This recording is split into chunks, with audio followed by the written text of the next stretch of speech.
Seja muito bem-vindo ao FECAP Criativa, um podcast produzido por alunos de administração da FECAP na disciplina de Economia Criativa, sob a orientação da professora Paula Gonçalves. Meu nome é Nathalie Brainer, eu fui monitora da disciplina de Economia Criativa durante o semestre de 2024.2.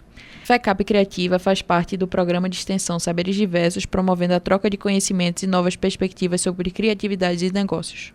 Estamos no quarto e último episódio da primeira temporada e hoje vamos falar sobre a indústria dos jogos e da economia criativa. Como esse setor cresce e se consolida como um dos mais promissores do mercado.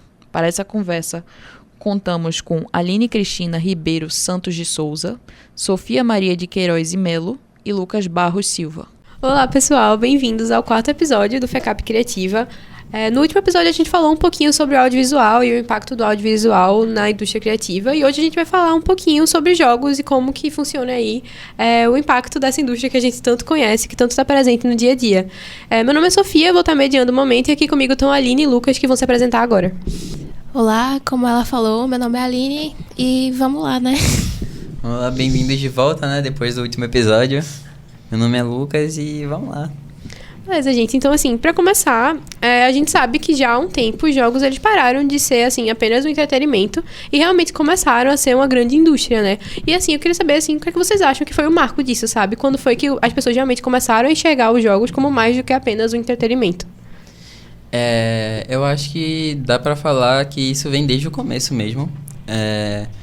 Jogos começaram na verdade, os primeiros jogos de videogame saíram no final dos anos 50. A gente teve o Tennis for Two, que foi um grande pioneiro, mas a gente viu essa popularização mais dos jogos quando a gente teve os primeiros videogames, os videogames caseiros mesmo, que você podia usar dentro de casa, que foi, por exemplo, o Magnavox Odyssey. Que aí a gente teve o Pong, que foi o primeiro hit, assim, do mundo dos games, que foi o que ajudou a bombar isso. E depois disso, eu acho que o próximo grande marco foi nos anos 80, quando a Nintendo saiu do ramo de cartas e passou a produzir jogos de videogame mesmo. Vocês sabiam disso? Que a Nintendo era de carta antes? Não sabia. E aí, quando a gente vê o lançamento de Super Mario e a Lenda de Zelda, que é quando a gente vê realmente um boom no mercado de games e que a galera começa a levar isso mais a sério mesmo. Mas eu acho que também, talvez, com o surgimento dos consoles, né, comece a... Jogos mobile, como ele estava falando, impulso tecnológico, né? Você não precisa ir para esses lugares onde tem esses joguinhos de fliperamas. De você ir ficar jogando na sua própria casa com um aparelho, eu acredito que impulsionou bastante. Eu acho que um outro ponto, né, que a gente pode falar é sobre a popularização dos PCs, né? A popularização dos PCs ali após, acho que no ano 2000 ali mais ou menos, que também devem ter impulsionado, né, esse mercado. Sim. Quando começou a se popularizar mais esses jogos para PC, porque a gente começou a ver uma tendência a uma inversão no mercado, né? Porque antigamente a gente via os consoles sendo os líderes em questão de jogo mesmo, a galera só queria console para jogar. E a gente começou a ver essa inversão, principalmente depois de 2015 para cá, a gente vê um crescimento muito maior no mercado de PC Gamer mesmo, sabe? A galera dando essa prioridade, principalmente depois de que começou a surgir a internet e que a gente começou a ver esse crescimento de jogos online, como o LoL, as competições, né? Isso, que são os esportes mesmo, que aí a gente viu esse crescimento, tipo, bem massivo de jogos no PC. E, tipo, pensando aí nessa trajetória, né, dos jogos, que é bem grande, acho que em que momento tu acha que o Brasil, assim, entrou mais nessa jogada, sabe? Quando foi que o Brasil começou a estar mais presente aí nessa indústria? É uma pergunta bem complicada. O Brasil, em relação a jogos, é importante primeiro falar sobre como foi a popularização dos jogos do Brasil, né? Que, querendo ou não, foi o que desencadeou isso tudo. Mas jogos no Brasil cresceram muito curiosamente, o que cresceu os jogos no Brasil foi a pirataria.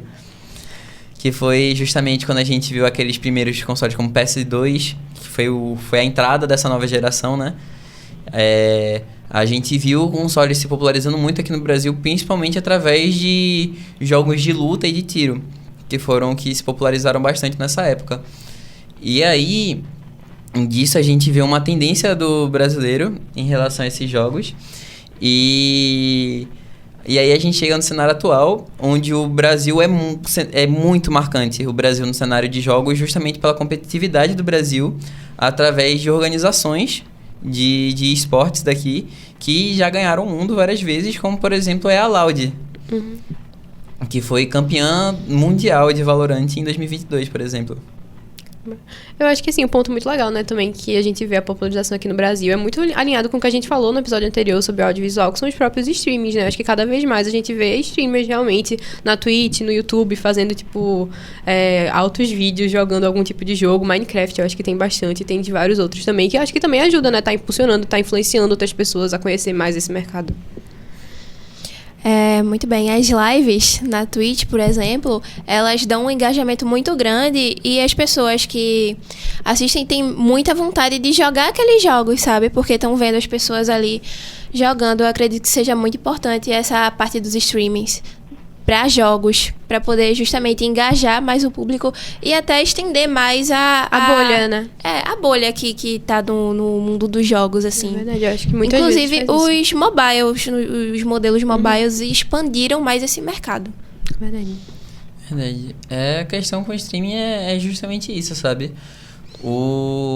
Principalmente em relação a como o streaming ajuda os jogos a serem divulgados. Tanto que atualmente a gente vê alguns streamers, youtubers, que eles são convidados a jogar o jogo antes de todo mundo, tipo, ter um pré-acesso ao jogo, já pra, tipo, pessoal que é fã, que segue essa pessoa, já ir conhecendo o jogo através disso.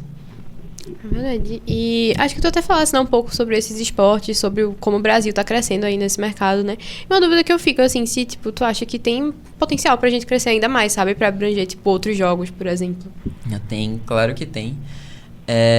O Brasil atualmente é que a gente é muito marcante no cenário de jogos de tiro, principalmente.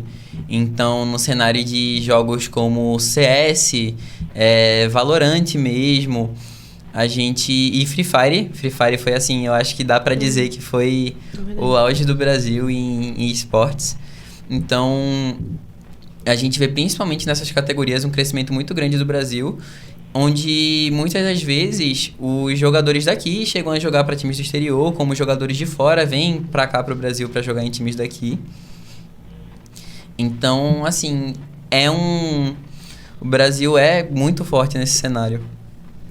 E aí, sobre aqui, trazendo um pouco pro Brasil, né? Quais você